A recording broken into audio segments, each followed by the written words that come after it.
Wat gaan mevrou die meeste mis van haar? Elke oggend as sy daar aankom en ek moet vir haar die koffie maak.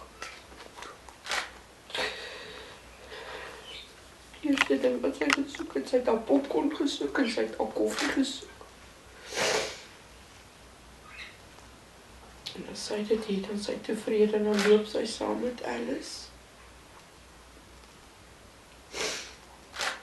Die naweek as hulle by ons kuier, as mamma en pappa miskien iewers heen gaan, daar jou klein lyfietjie tussen ons in die bed.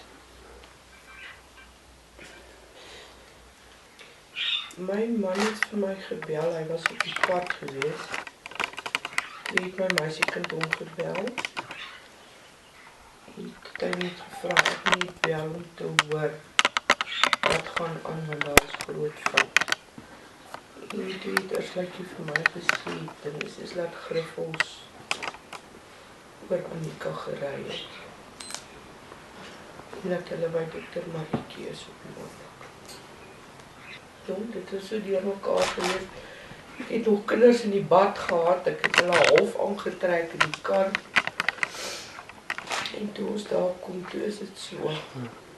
Kinders was hysteries. Hulle was buite hulle self in hysterie. Almal was. En Annika self, wat sy, kyk sy was nog baie jonk, mevrou het nie baie tyd met haar gehad het. Ek het haar elke dag gesien. Ja, so dit was seker baie. Ek mevrou haar op die dag van die ongeluk ook gesien.